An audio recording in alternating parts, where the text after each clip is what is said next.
हम लोग आज क्लास 10th का सूरदास का तीसरा पद पढ़ेंगे। सूरदास का तीसरा पद, सूरदास जी कहते हैं, हमारे हरि हारिल की लकड़ी। गोपियाँ ऊधो से कह रही हैं। जब ऊधो, आपको याद होगा कि योग का संदेश लेकर के कृष्ण के पास से आते हैं गोपियों को सुनाने, और ये कहना चाहते हैं कि तुम लोग कृष्ण को भूल जाओ। कृष्ण अब चले गए हैं, मथुरा के राजा हो गए हैं, और भूल करके अपना काम धाम करो, अपने काम में लग जाओ। तो ये बात जब ऊधो आ करके गोपियों से कह रहे हैं, तो गोपियाँ उनके इस संदेश को, योग के संदेश को सुनकर क्या जवाब दे रही हैं? ऊधो को जवाब दे रही हैं कि हे ऊधो, हमारे हरि का मतलब भगवान। कौन भगवान था? कृष्ण।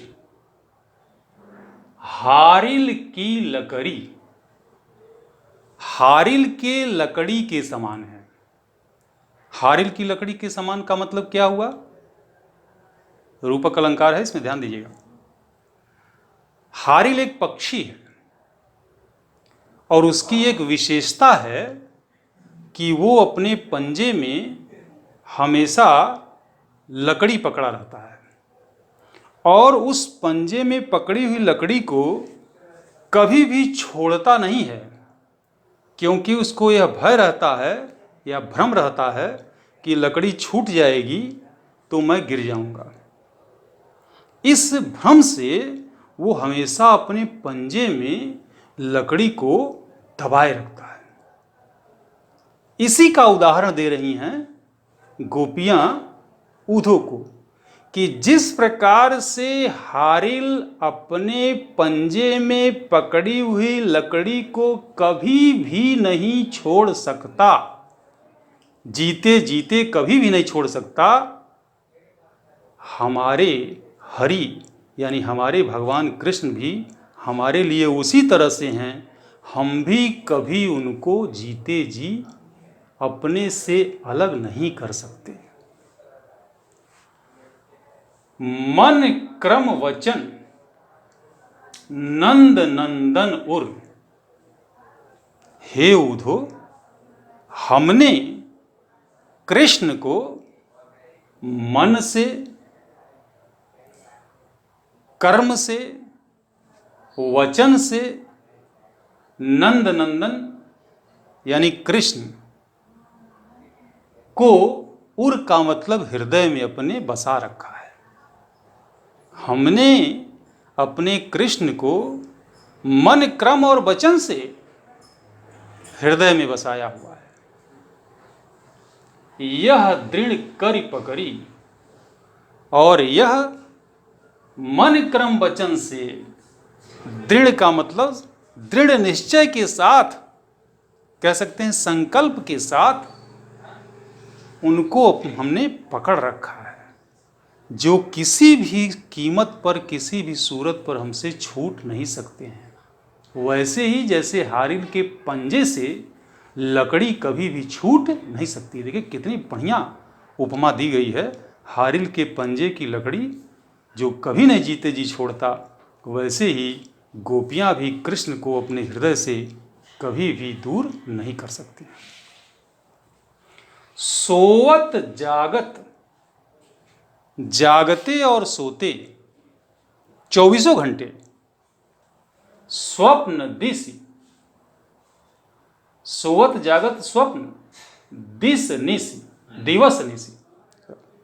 सोते जागते, सपने में, स्वप्न यानी सपने में, दिवस का मतलब दिन में, और निश का मतलब रात में। हर पल जगते, सोते, सपने में, रात और दिन, कान्ह कान्ह जकरी, सिर्फ कान्हा कान्हा ही हम जपते रहते हैं। हमेशा सिर्फ कान्हा ही कान्हा हम जगते रहते हैं, चाहे सो रहे हों, चाहे जग रहे हों, चाहे सपना देख रहे हों, चाहे रात हो चाहे दिन हो। सुनत जोग लागत है ऐसो जैसे करुई ककरी।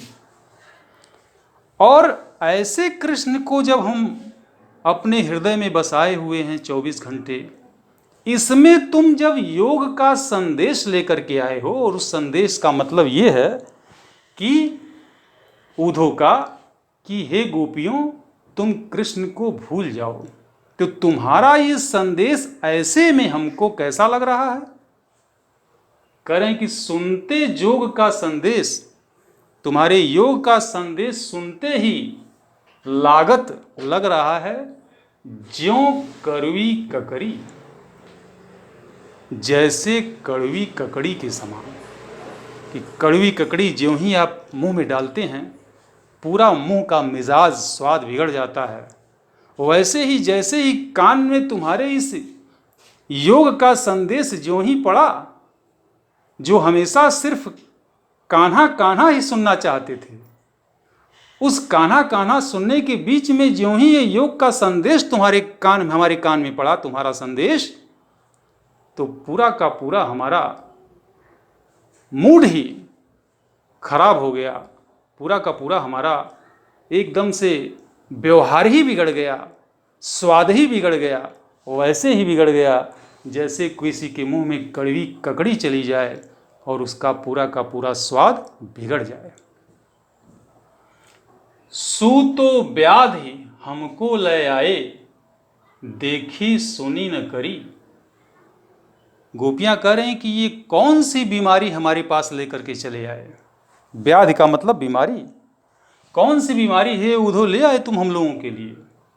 न तुमने कभी सोचा और न विचार किया कि जो गोपियां कृष्ण के सिवा एक पल भी नहीं रह सकती, उन गोपियों के पास तुम ऐसा संदेश ले आए हो कि वो हमेशा के लिए कृष्ण को भूल जाएं। तुमने एक पल भी इस पर विचार नहीं किया। ये कौन सी बीमारी ला करके तुमने हमको दे दिया? यह तो सूर तिनहि लय सौंपो। सूरदास जी कह रहे हैं, गोपियां कहती हैं उद्धव से कि ये जो तुम लाए हो योग का संदेश हमारे लिए, ये ले जा करके उन्हीं को सौंप दो, ये उनको सुनाओ जा करके। जिनके मन चकरी, जिनका मन चकरी के समान चंचल है, हमेशा कभी इधर कभी उधर भटकता रहता है। हमारा मन तो सिर्फ एक ही जगह पर स्थिर हो गया है, लग गया है, और वह जगह है कृष्ण। वो है कृष्ण, और कृष्ण से हमारा मन कभी भी विचलित नहीं हो सकता। हमने तो अपना मन कृष्ण को ही दे दिया है पूरी तरह से। ये संदेश हमारे पर तुम्हारा काम नहीं करेगा।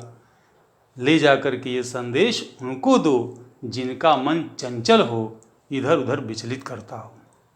तो ये सूरदास का पद था। इसकी भाषा ब्रज भाषा है। अलंकार इसमें आपने देखा उपमा और रूपक का है, जो पद लालित्य है। भाषा ब्रज भाषा इसमें है, और इसमें श्रृंगार रस का वियोग पक्ष आया हुआ है।